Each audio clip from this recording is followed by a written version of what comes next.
Hello friends, welcome on this platform. Les amis, pour ceux qui ont regardé le match Cameroun-Nigeria, qui ont regardé le match Cameroun-Gambie, et ceux qui sont sur les RS, le méta, en train d'apprécier tout le temps Fabrice Ondoa, ne l'aime pas beaucoup. Parce que même quand Fabrice Ondoa m'aide, quand il a une contre-performance, on est en train d'apprécier. Oh, oui, l'engagement, vraiment, il s'est donné et tout ça là. C'est qu'ils sont... C'est la honte qui fait en sorte que ceux qui sont en train de féliciter Fabrice Ondoa, désolé, c'est la honte qui fait en sorte qu'ils ne peuvent pas critiquer. Parce qu'ils ont tellement fait du bashing de Onana qu'aujourd'hui, ils sont obligés d'accepter les performances de Fabrice Ondoa. Fabrice Ondoa doit être deuxième ou troisième gardien de l'équipe nationale du Cameroun. Je me répète, Fabrice Ondoa doit être deuxième ou troisième gardien de l'équipe nationale du Cameroun. Parce que Simon Ngebayuki à l'OM là et Passy sont plus performants que Fabrice Ondoa. Donc Fabrice Ondoa, l'esprit de gagne, oui, il a gagné la CAN en 2017. Mais ça c'est 2017, 2018, 2019, 2020, 2021, 2022, 2023, 2024. On a 7 ans. 7 ans depuis qu'il a gagné cette compétition. Les amis, il faut passer à autre chose. Il faut passer à l'époque, il avait 21 ans. Ando en avait 20 ans. Mais plus performant que Fabrice. Et Ando en avait refusé de venir chauffer les bancs pour Fabrice. Mais c'était évident. Quand on regardait les performances d'André Onana, jusqu'à présent, vous ne pouvez pas mettre les deux. C'est-à-dire que vous ne pouvez pas les comparer. Quand les clubs qui dépensent des milliards et des milliards et des milliards investissent sur X, Y, c'est parce qu'ils voient les potentialités de cette personne. En termes de performance, soyez honnête avec vous-même. Onana a des meilleurs résultats à l'équipe nationale du Cameroun.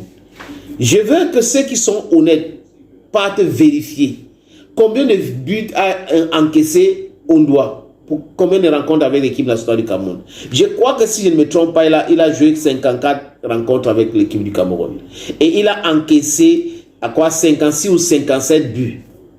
Fabrice Ondoa a encaissé à peu près 54 ou 57 buts déjà avec l'équipe nationale du Cameroun.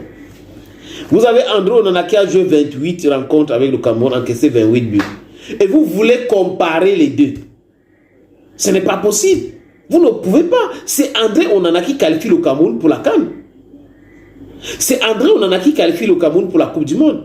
Donc la mauvaise foi anime des gens. Donc quand quelqu'un, je ne sais pas si c'est parce qu'il a un peu d'argent, parce qu'il a un peu de ceci, donc il n'a pas le droit de dire non, je ne veux pas être, je ne veux pas le forcer. Pourquoi?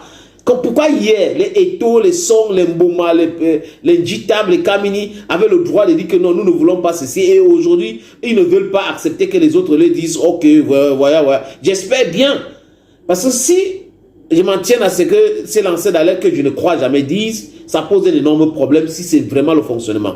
Vous voyez un peu les amis. Mais je doute fort. Je pense que M.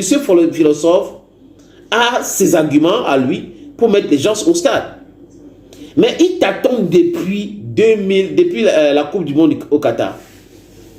Rigobert a passé son temps à tâtonner. Tantôt c'est X qui va jouer ici, Y qui joue là-bas. Après un autre match, c'est X, Y qui joue. On ne connaît pas ces 11 entrants. Troisième match, c'est comme ça. Il passe son temps à changer cette équipe-là sans toutefois trouver les 11 titulaires de l'équipe nationale. Vous ne pouvez pas être un sélectionneur et vous n'avez pas les 11 entrants.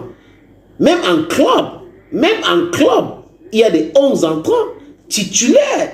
Le club peut avoir 30 joueurs. Il y a 11 personnes qu'on connaît, oui. Quand on veut commencer ces rencontres, pose pour pose, voilà, X peut être ici, Y peut être là-bas. Donc, si vous êtes sélectionneur ou coach, vous n'avez pas cela, ça pose un énorme problème de la stabilité même de votre système de jeu, la stabilité même de votre équipe. Donc, Rigobert Song doit nous dire en conférence de presse après match que oui, j'ai trouvé mes 11 entrants. Et là, ça va rassurer, les amis. Je ne fais pas partie des gens qui demandent la démission de Rigobert Song parce que je pense que ça ne va pas régler le problème.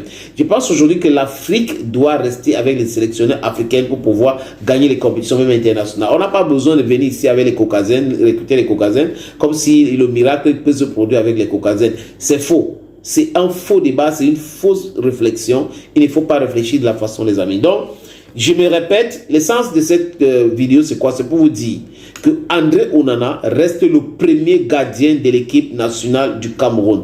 Fabrice Ondoa doit être deuxième ou quatrième gardien de l'équipe nationale du Cameroun. Et ça va encore réconforter le match contre le Nigeria que j'ai vu là. Comme ça là, on comprend qu'il n'est pas compétitif. On comprend qu'il manque beaucoup d'assurance au niveau de son jeu. Donc, je répète encore, ce n'est pas les prières qu'il fait qui peut aider quelque chose. Ce n'est pas l'amour que vous avez sur quelqu'un parce que la personne est en train de prier matin, midi, soir, que ça fait quelque chose. Non, on veut les méritants. Et la méritocratie doit...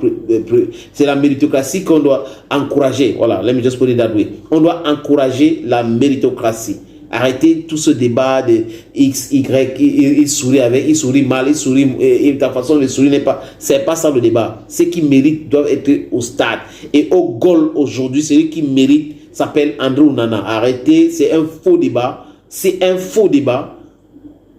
Notre ami Fabrice Ondoa, on l'aime beaucoup pour la CAN de 2017, mais aujourd'hui, il est en méforme, il n'est pas en compétition. Il est en 3e division française, Nîmes, et il est 3e gardien bon sang. Thank you, friends. Thank you again and bye-bye.